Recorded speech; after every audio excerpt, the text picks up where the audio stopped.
कृष्णा बेचैन है। कृष्णा इतना बेचैन है कि वो रह रहकर बार बार फोन लगा रहा है माही को और पूछ रहा है कि वहां क्या हो रहा है। माही ये कहता है कि भाभी तो अंदर चली गई है। कृष्णा बहुत गुस्से में आता है और कहता है कि तुमने भाभी को अकेले क्यों छोड़ा। तो यहाँ पर माही बताता है कृष्णा को कि क्यों इसकी माँ चाहती थी कि अंदर वो अकेले बात करे, मैं बाहर खड़ा हूँ।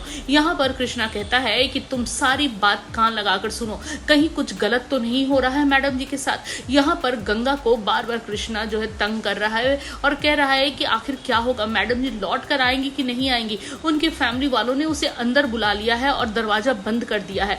यहाँ पर गंगा कहता है कि अगर तुम सही हो तो जरूर वो लौट कर आएगी और वो तुम्हारे पास जरूर आएगी, मुझे ऐसा लगता है। यहाँ पर फिर भी कृष्णा बेचैन हो रहा है। तो वहीं दूसरी ओर संगम के जो है वो सब कुछ भूलने के लिए तैयार है, वहां रुकने के लिए तैयार है। वो अपने पापा से कहती है लेकिन उसके पहले मैं सबसे मिलूंगी जाकर, चाहे वो कृष्णा हो, गंगा भैया हो, माही हो, मैं सबसे मिलकर उनका धन्यवाद दूंगी क्योंकि उन्होंने मेरा बहुत ख्याल रखा है।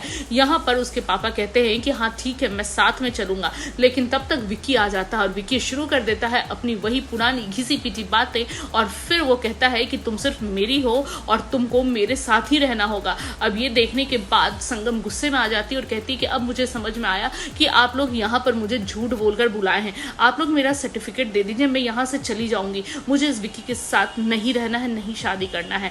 यहाँ पर जो है बात नहीं सुनते हैं उसके फादर, यानी कि यहाँ संगम के फादर संगम की बात नहीं सुनते हैं और सारे के सारे सर्टिफिकेट जला देते हैं। अब संगम वहां से रोते हुए निकल जाती है और कह देती है कि वापस कभी नहीं आएगी। तो वही दूसरी ओर विक्की को भी वो मजा चखाती है और कहती है कि मेरे पास तो अब बिल्कुल भी मत आना क्योंकि तुम्हारे जैसा बेवकूफ और तुम्हारे जैसा बेकार आदमी तो मैंने देखा ही नहीं है। क्योंकि यहाँ पर पीछे से पीछा करते हुए विक्की पहुंच चुका था माही और संगम के पास। वो रोड पर काफी तमाशा माही करती है और कहती है कि अभी करती हूँ बच्चन को फोन और वो तुम्हें बताएंगे। अब देखना दिलचस्प होता है कि संगम लौट कर तो जरूर आएगी और इसके बाद की आगे की कहानी क्या होगी, बेहद दिलचस्प।